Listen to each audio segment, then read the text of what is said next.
Yes, എന്തായാലും വീട് കേന്ദ്രീകരിച്ചുള്ള അന്വേഷണമൊക്കെയാണ് നടക്കുന്നത്. ഇനിയിപ്പോൾ ഗോപാൽ ശിലാസനൽ കൂടെ വിവരങ്ങൾ നൽകാനായി ചേരുന്നുണ്ട്. ഗോപാൽ, തിരുവനന്തപുരത്ത് വെച്ചാണ് IOCയുടെ DGM പിടിയിലാകുന്നത്. അപ്പോൾ ഈ കൈക്കൂലി നൽകിയ ആൾ കൂടുതൽ ആരോപണങ്ങൾ ഉന്നയിക്കുന്നുണ്ട്. ഈ നിരന്തരം കൈക്കൂലി ആവശ്യപ്പെടുന്നുണ്ട്. അപ്പോൾ ഇങ്ങനെ മനോജ് എന്നയാൾ ഇത്തരം ഒരു ആരോപണം ഉന്നയിക്കുമ്പോൾ ഇത് കേവലം ഒരു മനോജിനുണ്ടായ അനുഭവം മാത്രമായിരിക്കില്ല. ഒരുപക്ഷെ ഈ വാർത്ത പുറത്ത് വന്നതിന് പിന്നാലെ തന്നെ മറ്റുള്ള ആളുകൾ ഒരുപക്ഷെ ഇത്തരം സമാനമായ പരാതികളുമായി രംഗത്തെത്താനുള്ള സാഹചര്യമുണ്ട്. അല്ലെങ്കിൽ പോലീസ് അന്വേഷണത്തിൽ അത്തരം കാര്യങ്ങൾ കണ്ടുപിടിക്കാനും കഴിയും. ആ നിലയ്ക്കുള്ള അന്വേഷണമാണോ ഇപ്പോൾ പുരോഗമിക്കുന്നത്?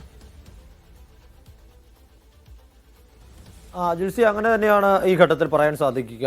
ഇന്നലെ സിജോ സൂചിപ്പിച്ചതുപോലെ ഇന്നലെ തിരുവനന്തപുരത്ത് നിന്നാണ് ഇയാൾ വിജിലൻസിന്റെ വലയിലാകുന്നത്.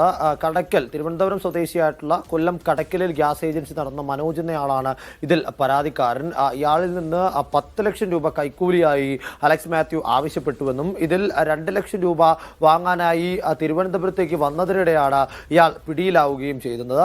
ഗ്യാസ് ഏജൻസിയിലെ ഡിസ്ട്രിബ്യൂഷൻ, അതായത് കസ്റ്റമേഴ്സിനെ ഡിസ്ട്രിബ്യൂട്ട് ചെയ്യുന്ന ചുമതലയാണ് ഇയാൾക്ക്, ഈ ഡെപ്യൂട്ടി ജനറൽ മാനേജറായിട്ടുള്ള അലക്സ് മാത്യുവിന് ഉണ്ടാകുന്നത്. ഇത്തരത്തിൽ ഈ കടയ്ക്കലിലെ മനോജിന്റെ ഗ്യാസ് ഏജൻസിയിലുള്ളവരെ മറ്റ് ഗ്യാസ് ഏജൻസികളിലേക്ക് മാറ്റി ട്രാൻസ്ഫർ ചെയ്യുമെന്ന് ഭീഷണിപ്പെടുത്തിയാണ് ഇയാൾ ഇത്തരത്തിൽ പണം വാങ്ങിയത്. ഇതുമായി ബന്ധപ്പെട്ട് വിശദമായ അന്വേഷണത്തിന് തന്നെയാണ് വിജിലൻസ് ഒരുങ്ങുന്നത്. കാരണം ഇതിൽ ഒരുപാടധികം ദുരൂഹതകൾ നിലനിൽക്കുന്നുണ്ട്. ഈ മനോജ് പറഞ്ഞ പ്രധാനപ്പെട്ട ആരോപണം, മുൻപും പലതവണ ഇത്തരത്തിൽ തൻ്റെ കയ്യിൽ നിന്നും അലക്സ് മാത്യു പണം വാങ്ങിയിട്ടുണ്ട്. അത് ഇത്ര വലിയ തുകകളില്ലെങ്കിൽ പോലും 25,000, 50,000 രൂപയൊക്കെ വെച്ച് പലതവണ ഇത്തരത്തിൽ പല ആവശ്യങ്ങൾ പറഞ്ഞുകൊണ്ട് DGM വാങ്ങിയിട്ടുണ്ട്. അതിനുശേഷമാണ് ഇത്തരത്തിൽ ഇത്ര വലിയ തുകയിലേക്ക് വന്നതും അത് താങ്ങാനാകില്ല എന്ന് തിരിച്ചറിഞ്ഞതോടുകൂടി വിജിലൻസിനെ സമീപിക്കുകയും ചെയ്യുകയായിരുന്നു. സമാനമായി മറ്റു പലരിൽ നിന്നും ഇത്തരത്തിൽ വലിയ തുകകൾ ഈ DGM വാങ്ങാറുണ്ട് എന്നും അവരൊന്നും ഇതിന് പുറത്തു പറയാൻ ഭയമുള്ളതിനാൽ തന്നെ അങ്ങനെ അതിനെ പരാതി നൽകാനോ പ്രതികരിക്കാനോ തയ്യാറായിട്ടായിരുന്നു. അത്തരത്തിൽ ആ പരാതി ആർക്കെങ്കിലും ഉണ്ടോ, അങ്ങനെ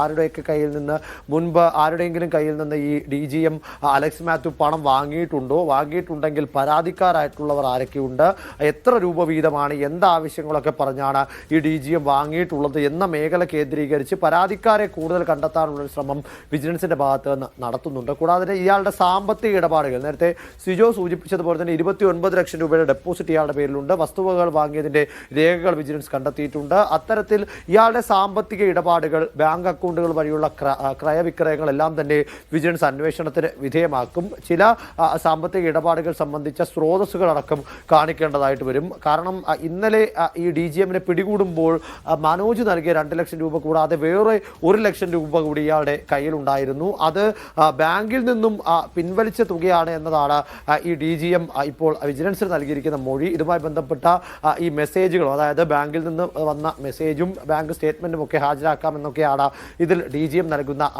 വിവരം. എന്തായാലും സാമ്പത്തിക ഇടപാടുകൾ കേന്ദ്രീകരിച്ചും ബാങ്ക് അക്കൗണ്ടുകൾ കേന്ദ്രീകരിച്ചും അതോടൊപ്പം തന്നെ ഇയാളുടെ പശ്ചാത്തലം വലിയൊരു പ്രശ്നമാണ്. ഈ പശ്ചാത്തലത്തിൽ മുൻപ് എങ്ങനെയാണ് ഇയാളുടെ ജോലി ചരിത്രം, അതായത് ജോബ് ഹിസ്റ്ററി എങ്ങനെയാണ്, ഇയാളുടെ സർവീസ് ഹിസ്റ്ററി എങ്ങനെയാണ് എന്ന് കേന്ദ്രീകരിച്ച് അന്വേഷണം വേണം.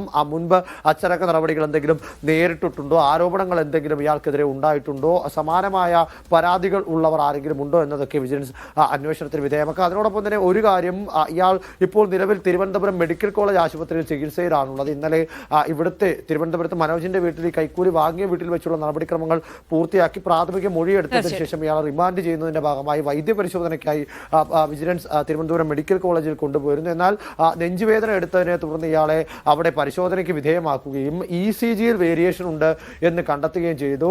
തുടർന്നാണ് ഇയാളെ അവിടെ താൽക്കാലികമായി അഡ്മിറ്റ് ചെയ്തിരിക്കുന്നത്. ശാരീരിക നില സ്റ്റേബിൾ ആകുന്നത് വരെയും മെഡിക്കൽ കോളേജ് ആശുപത്രിയിൽ തുടരണമെന്നതാണ് ഡോക്ടർമാർ നൽകിയിരിക്കുന്ന നിർദ്ദേശം. ഇതുപ്രകാരം ഇയാളുടെ ആരോഗ്യനിലയിൽ പുരോഗതി ഉണ്ടാകുന്നതനുസരിച്ചാകും റിമാൻഡ് നടപടികളും കസ്റ്റഡിയിൽ വാങ്ങുന്ന അടക്കമുള്ള തുടർ നടപടികളിലേക്ക് വിജിലൻസ് കടക്കുക.